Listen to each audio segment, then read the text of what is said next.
Morning coffee talk. What anxiety looks like for me. So, a friend of mine just recently posted on her Facebook page about suffering from severe anxiety.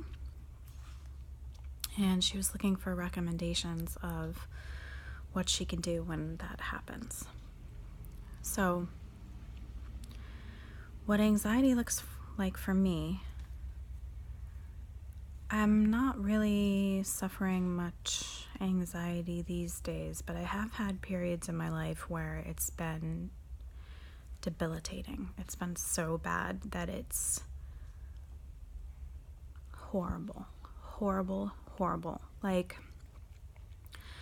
first of all, what happens is, I don't even know what triggers it, honestly. I don't know. It will just come out of nowhere, and it just hits me so fast. And it's like, all of a sudden, my heart is pounding, and I'm having like a million thoughts running through my head, and it feels like my chest is completely constricted, and it's just like wave after wave after wave of just like this panicked feeling. And it's like my mind is spinning, my thoughts are swirling, it feels like everything's like out of control. And I'm completely overwhelmed to the point where I can't make simple decisions like what to get at the grocery store, or what time I should go to work, or like really, really little decisions will just be like, feel like a life-altering decision instead of just something simple like, do I put butter on my toast or do I put peanut butter on my toast? So, it's not a good feeling. In fact, I actually went to a counselor and he told me, he said, believe it or not, the worse your anxiety is, the easier it is to treat. I thought that was very interesting because it felt like to me to have that much anxiety every day, all day, that I would never get through it.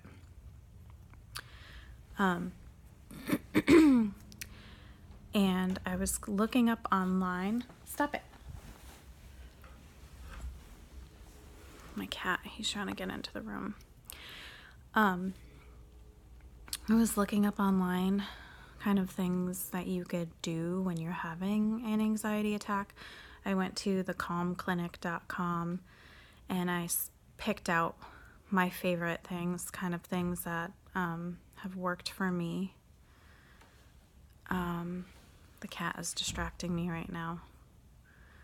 But it said on there that anxiety gets worse if you try to fight it. And I thought that was interesting because I didn't know that. But thinking back, every time that I was feeling extremely anxious, the more I focused on that and tried to kind of get rid of it, the more I would just have, it just made me feel like I had even more pressure, which caused more anxiety. So I think the key is when you're feeling this way, you just have to ride it out and or distract yourself while this is happening. And you can give yourself things that you can do in order to cope, or things that you can do to distract yourself. So these are the things that I found on calmclinic.com. And these are the things that have worked for me personally. That doesn't mean they're going to work for everybody else. People have like several different coping mechanisms, but these ones are my favorite. Oh, this one is one that I just do on my own, and I don't know if it's listed anywhere, but I love to dance with my kids. If I'm feeling like stressed out or something, I will just throw on Pandora, blast it to something fun, and we'll just dance around, and it's like silly, and we laugh, and it just alleviates a lot of stress. And if you're laughing and you're not focusing on anxiety, then it ends up going away. So that's a fun way. So calmclinic.com. They said aerobic exercise So if you're starting to feel anxiety creeping in, just start jogging in place.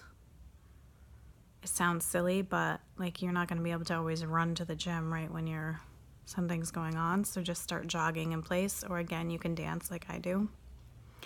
They suggested journaling. So you just rapidly write down what it is that you're thinking, you're feeling. Maybe by doing this, you'll be able to figure out what your triggers are. And if you're able to figure out your triggers, that helps you stay more grounded, because you're like, oh, I sense a trigger coming on, which means anxiety is going to happen. What are my tools to get through this? Breathing. So you're breathing in for 7, hold it for 4, and then out with pursed lips for 9. You repeat this process 10 to 20 times just by focusing on your breathing, concentrating on that. It's that one thing that you're thinking about only. You're kind of pushing everything out. You're concentrating on this one thing. You're learning mindfulness when you do this. And mindfulness helps you get away from the big monster of what if. Have a person that you can call. Have a call person. Ask a friend. Say, hey, look, when I'm starting to have an anxiety attack, do you mind if I call you? Find a person that won't mind being on the other end.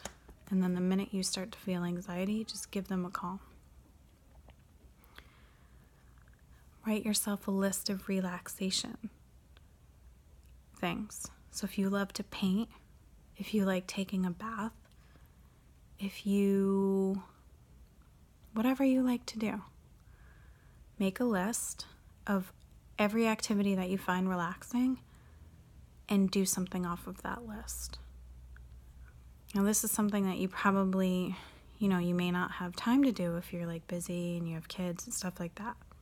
But keep that list handy, because when you have times that you will be able to do something from the list, then it's nice to have it right there, and it's like something feasible, something you can hold on to, and that way that's like a really good tool that you can use, and you don't have to think, you just go right to it. Affirmations. I am a huge believer in affirmations. I think that they're life-changing. I think if you can get into the practice of daily affirmations, you will see a change in your life very quickly. A positive change. So these are some things you can say. I'm okay. This is just anxiety. I will get over it. You can say, I have a great life. I'm looking forward to tomorrow. You can say, my anxiety won't control me. And the last thing that I would say is good music. Put on music that makes you feel good. And really listen to it. Stop thinking the thoughts in your head. Focus on the music. Listen to the lyrics. Just let it make you feel good. So, I hope that some of these tips help you. I have to say, I've been there. I know what it's like. For me, the biggest help was Zoloft. Kind of when I was going through my depression, I was also suffering anxiety at the same time. And I resisted taking medication for a very long time because a lot of people look down upon it, or like a lot of people are like, oh, that's not actually dealing with the problem, you're just covering it up. But honestly, when you're at your lowest and you take an antidepressant and it kind of brings you up to that next level where you're on an even plane, that's a tool that can help you get to your normal level, whatever that might be, and then you can put in the extra work to get above that. So I think you need to do what you need to do, and you need to do what's right for you, and everybody else's opinions be damned. So taking this medication, it did help me get to that plane. And from my normal level, I was able to retain my positive self again. And so after I stopped taking my medication, it was like the next few days after I stopped taking it, like immediately the anxiety was back. It was like, raw, it was like a monster. It was like raging at me. And I was like, just keep calm. You know this is because you're stopping the medication. Just breathe. You know, the after effects will only last for a few days, maybe a couple of weeks at the most. And then you're going to be fine. And now you have the tools that you can get beyond this. Remind yourself of that. You say, I have the tools to get beyond this point. Repeat it in your mind. I have the tools to get beyond this point. And keep that in your mind at all times, no matter what is going on. I have the tools to get beyond this point.